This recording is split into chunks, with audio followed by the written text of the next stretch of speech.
सर्वप्रथम सर्वांना श्री स्वामी समर्थ. नवरात्रीचे तुमच्या घरात घटस्थापना झालेली असेल किंवा नसेल, घट बसलेले असतील किंवा नसतील, तरी पण 22 ऑक्टोबर महाअष्टमीला, दुर्गा अष्टमीला आपल्या कुलदेवीला हा नैवेद्य अर्पण करा. महिलांनी आपल्या घरात कुलदेवीला दाखवायचा आहे. हा एक नैवेद्य, अगदी साधा नैवेद्य तुम्हाला देवीला अर्पण करायचा आहे. तुम्हाला खूप काही करायची गरज नाही. महाअष्टमी असा दिवस असतो जो आपल्याकडून नवरात्रीत काही सेवा कुलदेवीची करायची राहून गेलेली असेल तर या दिवशी रविवार आलेला आहे. तुमच्याकडून तुमच्या कुलदेवीची मंत्र जप करणे, सेवा करणे राहून गेलं असेल अगदी 7-8 दिवसात, तर तुम्ही या दिवशी संपूर्ण नवरात्रीची सेवा करू शकता. आपण ह्या एक दिवस जरी नवरात्रीची सेवा केली, संपूर्ण नवरात्रीचं आपल्याला फळ मिळतं. दुर्गा सप्तशतीचा पाठ तुम्ही या दिवशी करू शकता. तुमच्या देवी आईचा मंत्र जप करू शकता. महिलांनी महाअष्टमीला कुलदेवीला हा नैवेद्य अर्पण करा.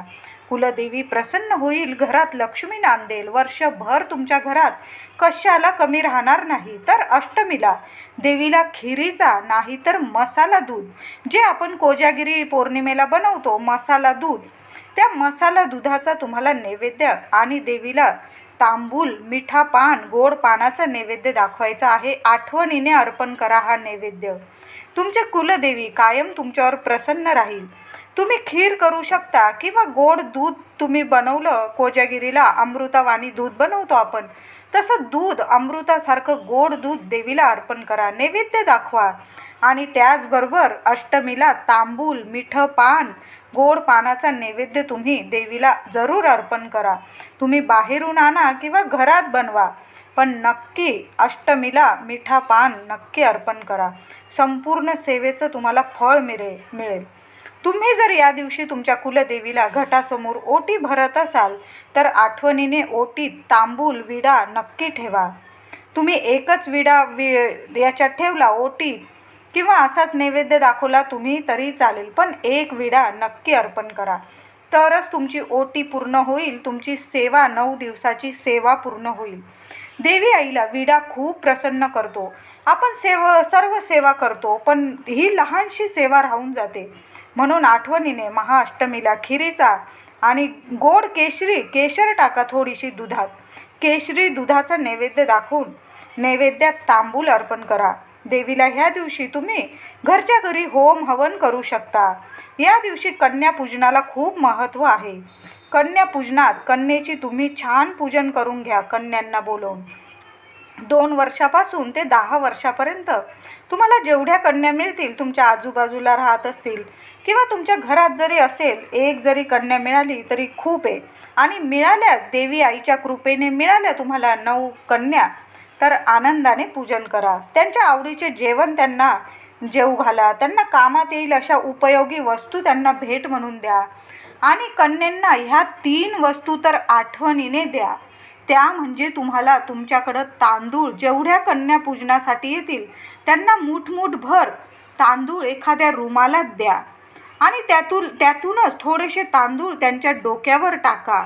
सर्व कन्यांना तांदूळ दिल्यावर जे उरलेले ताटात वगैरे तांदूळ असतील ते उरलेले आपल्या तांदळाच्या डब्यात टाकून द्या. यामुळे काय होईल, वर्षभर आपल्या घरात भरभराट राहील.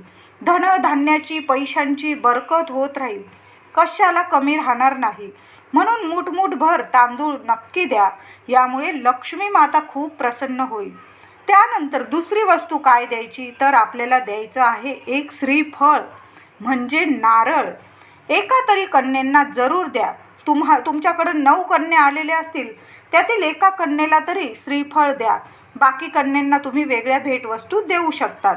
त्याचबरोबर बत्तासे, आपण जे लक्ष्मी पूजनात, कुठल्याही पूजनात बत्तास्याचा नैवेद्य दाखवतो, ते बत्तासे तुम्हाला त्या मुलींना द्यायचे आहे. अगदी 2-2 बत्तासे तुम्ही प्रसाद म्हणून त्यांना दिला तरीही चालेल, पण आठवणीने श्रीफळ, तांदूळ, बत्तासे नक्की द्या.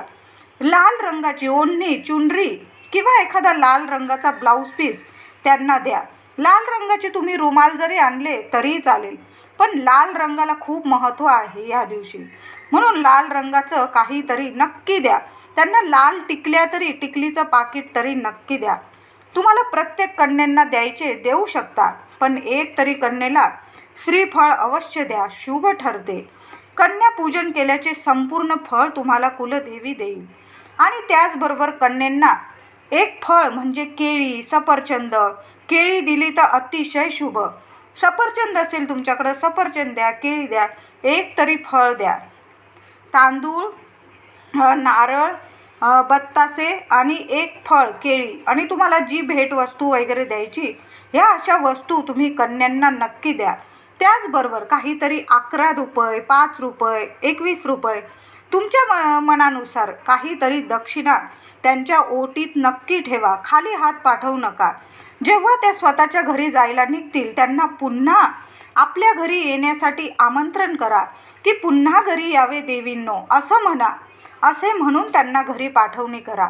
तुम्ही महाअष्टमीला देवीला नैवेद्यात खीर किंवा बासुंदी बनवली तर कन्यांना जेवणात नक्की वाढा. वाटीभर जरी त्या प्यायल्या खूप शुभ. त्याचबरोबर एक लहान मुलगा ह्या दिवशी जेवू घाला.